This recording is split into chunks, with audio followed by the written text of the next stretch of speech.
আজকে মাছের একটা ঝটপট রেসিপি শেয়ার করতে চলে আসলাম। আজকে আমি রুই মাছের টমেটো দিয়ে ভুনাটা করে দেখাবো। যে কেউ চাইলে বাসায় রান্নাটা ঝটপট করে ফেলতে পারে। ব্যাচেলর এবং ফ্যামিলি পারসন যে কেউ ইজিলি এই রান্নাটা করতে পারে। আমি এখানে 3 টেবিল চামচ সয়াবিন তেল নিয়েছি আর দিয়েছি হাফ কাপের মতো পেঁয়াজ কুচি। পেঁয়াজটা একটু মিহি করে কেটে নিয়েছি এবং নরম হওয়ার জন্য এখানে লবণ দিয়ে দিয়েছি স্বাদ মতো।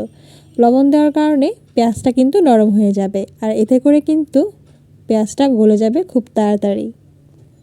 তারপর এখানে আমি মশলা দিয়েছি, মরিচের গুঁড়া দিয়েছি 1 টিস্পুন, হলুদ গুঁড়া 1 টিস্পুন, ধনিয়ার গুঁড়া 1 টিস্পুন। সামান্য পানি দিয়ে এটাকে কষিয়ে নিচ্ছি। বাই দ্য ওয়ে, যারা ফার্স্ট টাইম আমার চ্যানেলটি ভিজিট করছেন, ভালো লাগলে চ্যানেলটি সাবস্ক্রাইব করে রাখতে পারেন, সেই সাথে বেল আইকনে ক্লিক করে রাখতে পারেন এরকম নতুন নতুন রেসিপি পাওয়ার জন্য। যারা অলরেডি এই কাজটি করে ফেলেছেন তাদেরকে অসংখ্য ধন্যবাদ। এখানে আমি হাফ টিস্পুনের মতো আদা এবং রসুন বাটা অ্যাড করেছি। আপনারা চাইলে প্যাকেট জাতীয় যে কোনো ধরনের রসুন এবং পেঁয়াজ বাটা, আদা বাটা বাজারে পাওয়া যায় যেগুলো, সেগুলো কিন্তু নিতে পারেন, অথবা চাইলে পাউডারটাও ইউজ করতে পারেন।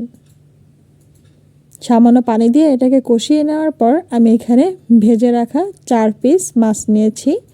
আমি এখানে আজকে নিয়েছি রুই মাছ। আপনারা চাইলে যে কোনো ধরনের মাছ কিন্তু এখানে অ্যাড করতে পারেন।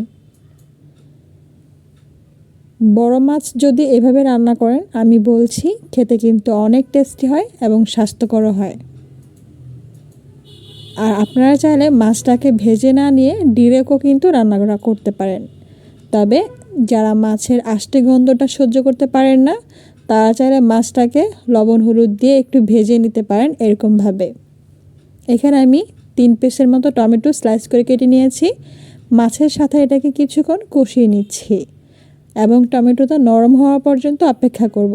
ঢাকনা দিয়ে ঢেকে কিছুক্ষণ রান্না করার পর টমেটো এবং মাছের সাথে কিন্তু সব কিছু একসাথে ভালোভাবে কষে গিয়েছে। এখন আমি এটাকে রান্না করার জন্য ফাইনালি পানি অ্যাড করে দিয়েছি 2 কাপের মতো। আজকে আমি মাছের এই ভুনাটা একটু ঝোল ঝোল রাখবো, সেজন্য পানির পরিমাণটা একটু বেশি দিয়েছি। একদম লাস্ট মোমেন্টে গিয়ে আমি কিছু কাঁচামরিচ আর ধনেপাতা কুচি দিয়ে এটাকে নামিয়ে নেব। ধনেপাতা কুচি দেওয়ার পর একটু মিশিয়ে নেব, উল্টে পাল্টে মিশিয়ে 2 মিনিটের মতো রান্না করে এটাকে নামিয়ে নেব।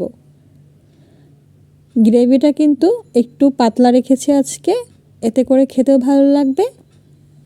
আপনারা চাইলে আরেকটু গ্রেভিটা কমিয়ে নিতে পারেন, তাতে করে আরেকটু রান্না করে নিলেই হয়ে যাবে। রান্নাটা কমপ্লিট হয়ে গিয়েছে। এখন চাইলে গরম গরম ভাতের সাথে এটা পরিবেশন করতে পারেন। গরম ভাতের সাথে এই মাছের পাতলা ঝোলের রেসিপিটা কিন্তু দুর্দান্ত লাগে। আর টমেটো দিয়ে এরকম মাছ ভুনা কিন্তু খেতেও বেশ ভালো লাগে। যারা টমেটো পছন্দ করেন তারা চাইলে কিন্তু এভাবে ঝটপট মাছ ভুনা করে নিতে পারেন। আর এই রেসিপিটা অনেক সহজভাবে দেখানোর চেষ্টা করেছি। আজকে এখানে বিদায় নিচ্ছি। আল্লাহ হাফেজ।